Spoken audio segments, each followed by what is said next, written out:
All women are different, but they are all women. This video is androcentric from a men's point of view and is presented as opinion, commentary, and debate. Expressing opinions is not violence. These are ideas to challenge, question, and argue in public, because classical liberalism relies on the First Amendment for its dialectic. If you are a feminist, then consider this. If patriarchy truly existed as claimed, feminism could not. And if all men are trash and women are equal to men, then what are we to conclude? Women will die for their children. Men will die for their wives and children, and God chose to die for all mankind. Authority rolls up with responsibility. If this framing of facts offends you, click off to a cute cat video. Proceeding further will expose you to gamma bias and criticism directed at ideas, claims, institutions, not at any individual's virtue or dignity. Our method follows the 7 liberal arts, the trivium, grammar, logic, rhetoric, and the quadrivium, arithmetic, geometry, music, and astronomy, and the transcendentals, the good, true, and beautiful. If this framework is not for you, feel free to exit now. It's no disgrace. Women are wonderful. God bless America. Men are great. Feminismus delendis est. Unlock your inner genius, the surefire guide to supercharging your decision-making skills and dominating life with the Book of Changes, written by Conrad Riker, available now, links in description. Unlock your inner genius. A field guide for men who still notice reality. The weaponized womb, how leftist word games, hysterical female solipsism, and the death of logic turned toothpaste, probiotics, and chairs into instruments of patriarchal oppression. Let us define our terms, stripping the bark off this linguistic fraud right out of the gate. The Latin root for violence is vis, meaning physical force, the brute reality of shattered bone, spilled blood, and conquered territories. It is the sweat and severed limbs of men who built the walls that keep the wolves at bay. It is not the ergonomic curve of a damned office chair. Yet today, we are commanded by the high priestesses of the Academy to believe in microaggressio substructa, an invisible, substructural phantom that supposedly turns everyday objects into weapons of the patriarchy. They stare at a travel-sized tube of toothpaste and hallucinate forced transience and systemic privilege. I look at it and see the logistical triumph of male engineering, mass-produced sanitation, harnessed chemistry, and global supply chains, mastering the elements so that human beings can travel safely without rotting from the inside out. To equate a miniature toiletry with physical harm is a catastrophic category error. It is the semantic inflation of a hysterical child, projecting her internal void onto inanimate objects because she lacks the philosophical fortitude to face reality. Consider the sheer mathematical absurdity of their core epistemology, which replaces objective truth with the estrogen-driven axiom that if I feel dysphoric, a moral crime has occurred. These academic grifters claim that probiotic capsules are agents of biocolonial essentialism. Let us apply a rudimentary syllogism to expose this psychosis. Major premise, dictating which bacteria live or die within a biological system is an act of patriarchal oppression. Minor premise, the human immune system naturally and ruthlessly eradicates millions of microscopic organisms daily just to keep you alive. Conclusion, the human immune system is a patriarchal oppressor. You do not need a theology degree to see the demonic inversion at play. They are not diagnosing society. They are pathologizing biological reality itself, furious that nature refuses to bend to their petty, solipsistic feelings. And what happens when you point out this mass delusion? You hit their Kafka trap. They preemptively declare that your disagreement is structural gaslighting, an immune response from a system terrified of losing its stranglehold.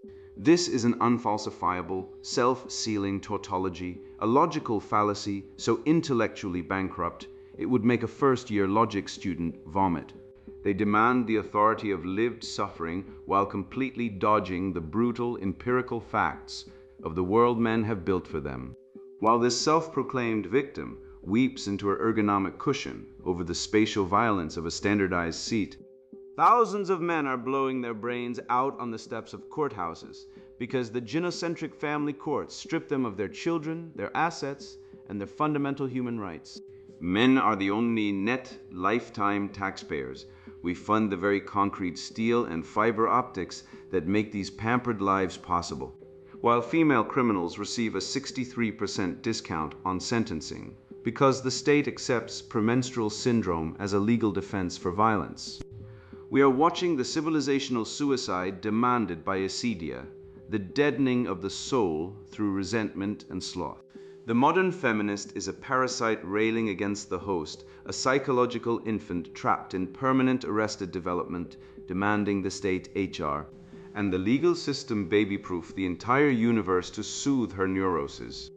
She cannot sit in peace because her spirit is entirely destitute, possessed by a dark triad resentment that covets male creation while despising the male creator. It is time to stop apologizing to people who hate us. We must rip the mask off this satanic hydra, reject the cuckoldry of leftist guilt, and rebuild the institutions of the West on the unyielding bedrock of logos. Buncombe article by a feminist PhD. The violence of the mundane, how everyday objects are weaponized to enforce the patriarchy. Have you ever held a tube of travel toothpaste and felt a lingering, unshakable sense of existential dysphoria? Have you ever stared at a bottle of probiotic capsules and recognized the insidious echoes of biological imperialism? Have you ever shifted uncomfortably on a seat cushion, acutely aware of the rigid neuronormative spatial hierarchies forcing your body into compliance? If you haven't, it is because you have been blinded by the comfort of systemic privilege. The truth is no longer found in grand, sweeping legislations or overt acts of malice.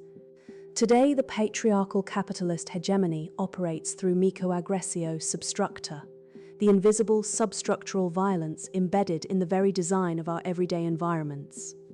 As a society, we are trapped in a state of institutional paralysis. We are terrified of transgressing newly established moral boundaries, yet the systems governing our physical reality remain inherently violent. We have replaced shared, objective truth with a desperate narrative warfare, where the only valid currency is epistemic authority derived from lived suffering. To dismantle the cis-heteropatriarchy, we must stop looking at the macro and start interrogating the micro. Consider the seemingly innocuous travel toothpaste. It is a tool of forced transience designed specifically to uphold a late capitalist, hypermobile workforce. But look deeper through the lens of structural feminism. Its diminutive size, its restricted utility, its mandate of impermanence, these are not accidental. They are micro-reflections of a society that treats marginalized bodies as disposable. It demands a standard of oral hygiene that complies with corporate expectations while forcing the user into a state of perpetual transience. The very presence of travel-sized toiletries is a silent violence against radical, rooted existence. Let us move to the wellness industry, a temple of modern capitalist consumption. Probiotic capsules are marketed as a gateway to holistic health, yet they represent something deeply sinister: bio-colonial essentialism. We have ceded the autonomy of our internal microbiomes to a for-profit industrial complex. By dictating which bacteria are beneficial and which must be eradicated, wellness capitalism enforces a rigid, westernized standard of biological purity. True systemic healing requires us to dismantle the notion that health is achieved through regimented, commodified ingestion. The probiotic is not a cure, it is a mechanism of biopolitical control, forcing marginalized bodies to conform to an arbitrary neurotypical bionormative baseline. Perhaps the most blatant example of microaggressio substructa is the ubiquitous seat cushion. Who decided what is comfortable? The standardization of the seat cushion is an act of spatial violence. It assumes a universal body type, erasing the lived realities of neurodivergent sensory profiles, chronically ill individuals, and those who exist outside Eurocentric physical archetypes. When a public space is fitted with standard seating, it enforces a rigid behavioral expectation: sit still, comply, and produce. The seat cushion is a silent enforcer of the capitalist work ethic, weaponizing ergonomic design to marginalize anyone who defies physical conformity. We are living in an era where shared truth has collapsed. The hegemony responds to our observations with structural gaslighting, attempting to invalidate the deep, visceral feelings of unsafety these objects provoke. But hear me clearly. If reading this makes you defensive, if you feel the urge to dismiss the violence of a travel toothpaste or a seat cushion as a reach, that reaction is your privilege protecting itself. It is an immune response from a system terrified of losing its stranglehold on reality. Epistemic authority belongs to those who feel the weight of this structural violence. We must embrace our duty to weaponize our discomfort. Only by demanding institutional intervention into the design of everyday objects can we dismantle the unseen architecture of the patriarchy. Question the mundane, dismantle the patriarch, the grammar of gangrene, autopsying the lexicon of leftist lunacy. Imagine a red-faced toddler writhing on the supermarket floor, shrieking to the high heavens because the sippy cup he demanded is a shade of blue that offends his delicate sensibilities. A sane adult looks upon this spectacle and recognizes it for what it is, a tantrum, an eruption of an underdeveloped prefrontal cortex failing to cope with the objective reality of a plastic cup. We do not convene a tribunal to interrogate the cup. We do not write peer-reviewed papers on the spatial violence of the cup's ergonomic design. We recognize the failure of the child. Yet, when a grown woman, armed with a humanities degree and a thesaurus, writes an essay claiming that a firm seat cushion is a patriarchal conspiracy, the modern world nods along in terrified, simpering agreement. We must stop pretending this is sociology. It is not a critique of power. It is the toddler's tantrum elevated to academic theory. The writer of this article is not diagnosing society. She is projecting her own internal psychological void onto inanimate objects. She is a slave to acedia, a spiritual apathy and inability to self-regulate, demanding that the entire physical universe be reconstructed to soothe her relentless estrogen-driven hysteria. To dismantle this lunacy, we must begin with grammar, the proper definition of words, the bedrock of all rational thought. Take the word violence.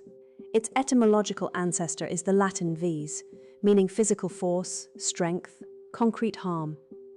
It is a fist, a blade, a blunt object breaking bone. By stripping the word of its objective, physical reality, the leftist commits a fatal semantic inflation. She equivocates, a classic verbal fallacy where a term is used in two entirely different senses to deceive.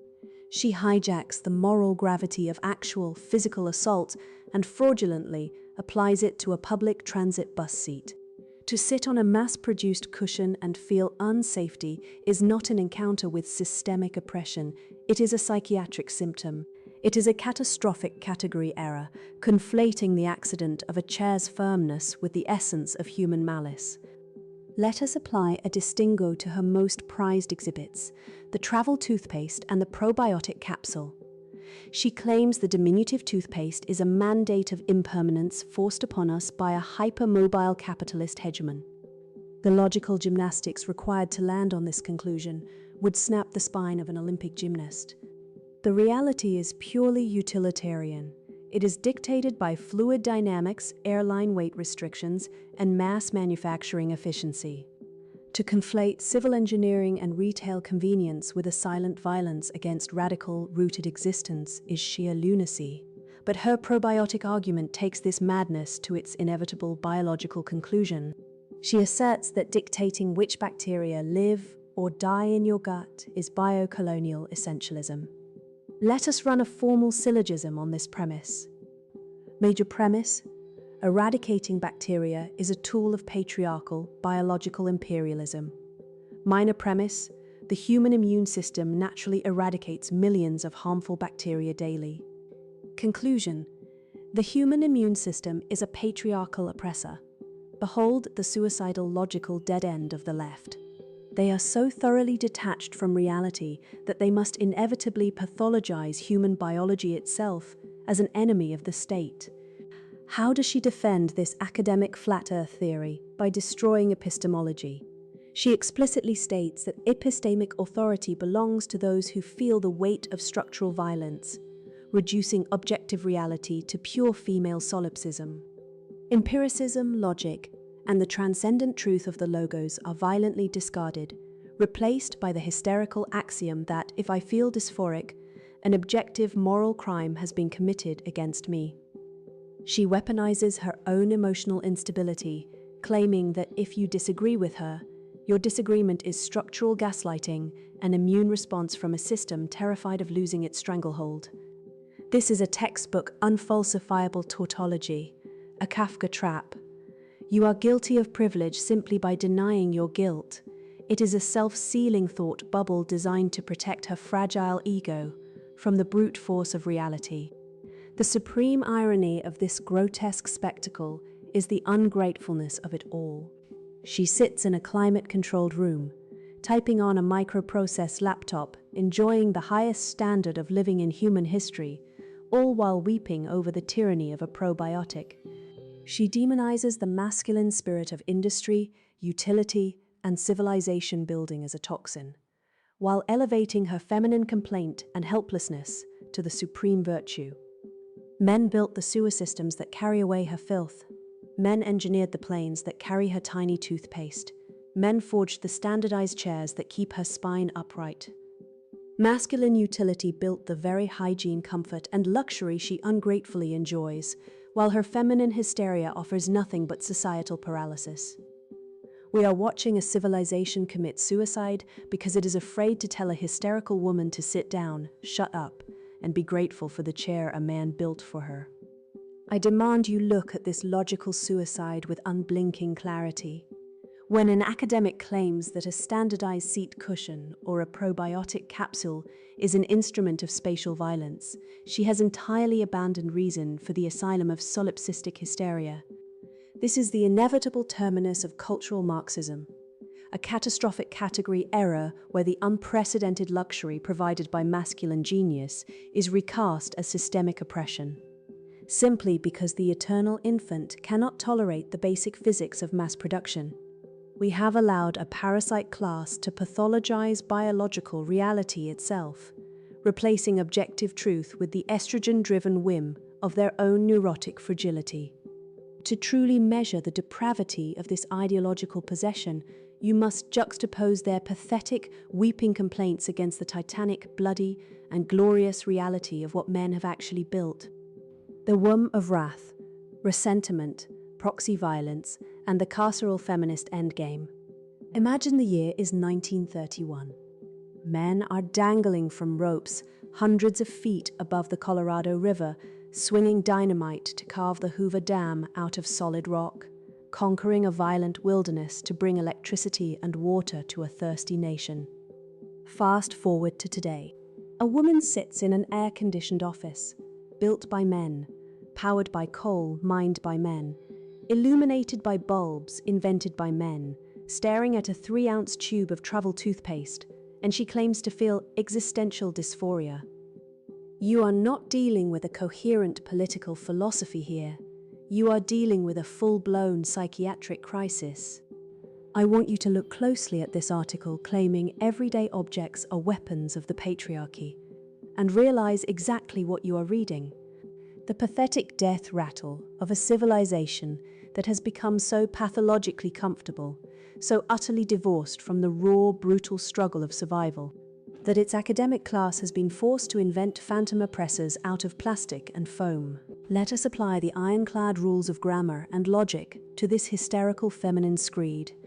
The writer speaks of the violence of a seat cushion and the substructural violence embedded in probiotic capsules. Define violence. Violence is the deliberate infliction of physical harm by a moral agent upon another. A seat cushion is polyurethane foam wrapped in polyester. It possesses no agency, no intent, and no soul.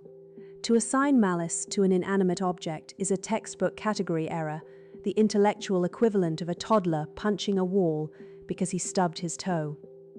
But beneath this logical failure lies a profound psychological projection.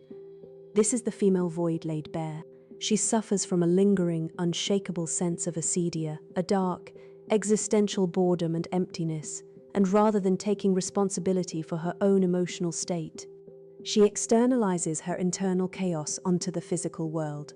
She claims the cushion is an enforcer of spatial violence, The truth is, she is spiritually suffocating in a world that men made too safe and too easy for her. Read the subtext of her wailing. We must demand institutional intervention. Translate that from the Marxist dialectic into biological reality. She is summoning the proxy violence of the state. Women have evolved to rely on the tribe or the chief or the HR department to enforce their will, because they cannot enforce it themselves. They lack the physical dominance and the rational fortitude to compel reality through direct force or persuasive argument. So, she weaponizes the bureaucracy. By claiming a probiotic capsule is biocolonial essentialism, she completely erases her own agency. If a beneficial bacterium threatens your psychological stability, you are not an empowered woman. You are a crying infant demanding the universe baby-proof reality. This is the gynocentric endgame.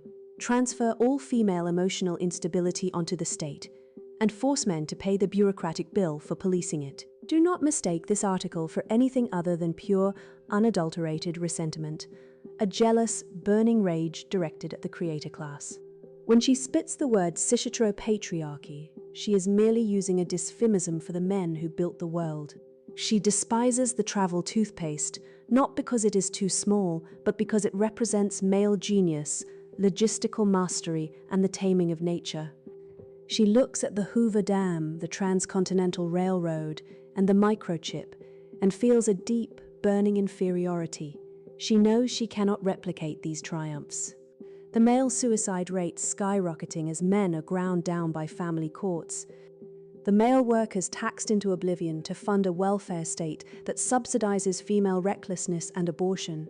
These are the invisible structures she ignores. Instead, she focuses on a bottle of a line.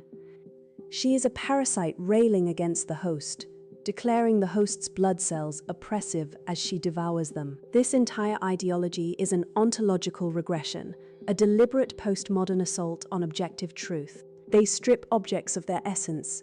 A chair is for sitting, toothpaste is for hygiene, and reconstruct them as political weapons. If reality itself is subject to their pseudo-intellectual framing, then truth is malleable, and they can play God. This is the path to soft totalitarianism, a warm suffocation. If everyday objects are weaponized, then every workplace, school, and public square requires an ideological enforcer to police the environment for micro-reflections of disposable status. Liberty is extinguished, not by a dictator's fist, but by a bureaucratic hug, all to protect the fragile emotional baseline of perpetually hysterical activists. Picture the writer of this demented manifesto. She sits in a room of unimaginable technological luxury. She has clean water, a soft chair, and advanced medicine keeping her perfectly safe from the brutal nature men conquered centuries ago, yet she weeps. She types through her tears, hysterical and broken, because the shape of a toothpaste tube validates her victimhood. She is terrified of the probiotic. She is terrified of the cushion. She is a pathetic, neurotic tyrant, and she has convinced the institutions to bow to her madness. You cannot reason with a mind that believes furniture is an agent of war. You can only build new institutions, grounded in the logos, ruled by reason, and leave this whining ghost of the West to cry over her travel-sized shampoo in the dark. You have just waded through the academic sewage of an ideology that weeps over probiotics and suffers existential breakdowns because a tube of toothpaste fails to validate its existence. Let us cement this absurdity into a rigid Aristotelian syllogism to expose the logical suicide of the modern left. Major premise: the feminist leftist complex defines violence as any object or physical reality that fails to perfectly accommodate a woman's momentary emotional fluctuations. Minor premise: objective reality, governed by physics, biology, and mathematics, is rigid, unyielding, and completely indifferent to human emotions.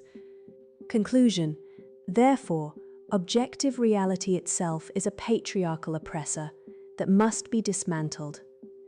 This is the hidden, dark-hearted core of their entire philosophical project. They look at the hard, unforgiving nature of the world. the very nature that men have tirelessly labored to tame and shape for millennia, and project their own internal chaos onto it. They cannot bear the weight of their own solipsistic misery, so they declare the physical environment the enemy, demanding state bureaucrats baby-proof the universe to protect their infantile, overgrown egos. Do not be fooled for a single second by their sterile academic jargon. This is a relentless transfer of power. While these pampered academics pen hysterical grievances about the spatial violence of standardized seating, real measurable harm is actively ignored. Where is their outrage over the family court systems that ruthlessly strip fathers of their children, reducing men to mere ATMs while female initiators of divorce reap state-sponsored rewards? Where is their sociological weeping for the male suicide rate, where fathers and brothers take their own lives at devastating multiples of the female rate, often moments after a gynocentric judge signs away their life's work and dignity? Where is their analysis of the gawkaldry rate, the false accusation industry, or the state-sanctioned theft of male labor? They do not care about actual violence. They hate the creator class. They despise the masculine logos that tamed the rivers, forged the steel, and engineered the very plumbing that delivers their pristine, capitalist drinking water. Their ideology is powered by a jealous resentment so profound that they would rather burn the entirety of Western civilization to the ground than admit that the masculine build and the feminine complains. You are now awake to the scam. You have seen the matrix of lies, the epistemic corruption, and the pathetic weakness hiding behind the academic terminology of the left. By reading this, you have broken the gynocentric spell. You have reclaimed your agency and sharpened your mind against the whetstone of classical logic, immunizing yourself against their manipulative cry-bully tactics. You are no longer a passive consumer of institutional gaslighting. You are a master of your own intellect, armed with the dialectical tools of your ancestors. Do not apologize for the civilization your forefathers built. Do not kneel before the false idol of female infantilization. Go forth with the absolute confidence of a man who knows his natural rights, mock the absurd pronouncements of the permanently aggrieved, and never let a charlatan in a gender studies department tell you that a bottle of probiotics is proof of your sin. You are the inheritor of the greatest tradition on earth. Speak the truth without fear. Tear down their paper walls and let Logos be your guide. And now the sponsored book introduction. Unlock your inner genius, the surefire guide to supercharging your decision-making skills and dominating life with the Book of Changes. Men aren't born weak, we're trained to be weak. I learned this the hard way. 10 years ago, I watched a judge hand my ex-wife 60% of everything I'd built, house, savings, retirement, all while HR lectured me about toxic masculinity for objecting to a female junior getting promoted over me despite weaker metrics. The system's rigged. But here's what they don't want you to know. There's a 3,000-year-old cheat code they can't regulate, censor, or guilt trip out of existence. I found it in the dirt-stained pages of the I Ching during a research trip to Inner Mongolia, where Genghis Khan's generals used these hexagrams to turn barren steppes into an empire. Turns out the same rules that toppled dynasties also crush divorce courts and boardroom betas. This book isn't for men who apologize for breathing. It's for those ready to weaponize ancient decision trees against a world that wants them docile, divorced, and disarmed. Inside, you'll crack the survival math behind the 64 hexagrams, the same codes Wall Street quants use to front-run markets and Navy SEALs use to make kill or extract calls. You'll learn why toxic masculinity is a feminist hoax. Data point: societies with dominant male leaders have 200% higher GDP. Growth, how to dodge marriage's asset stripping traps using divination probability models, and why CEOs who ignore ESG quotas outperform woke peers by 78% in profit margins. If you still think vulnerability is strength or that gender roles are social constructs, close this book now. Go binge Netflix, collect soy lattes, this isn't for you. But if you're done losing half your paycheck to alimony, your career to DEI commissars, and your spine to comfort, the I Ching offers raw, unyielding power. You'll turn Jungian synchronicity into a blood sport, screen gold diggers with military precision, and rebuild the disciplined mind that once ruled continents. The ancients didn't whine about oppression. They burned cities and took concubines. Your enemies are softer, dumber, and more predictable. Time to hunt. Unlock your inner genius, the surefire guide to supercharging your decision-making skills and dominating life with the Book of Changes, written by Conrad Riker. Buy now, links in description.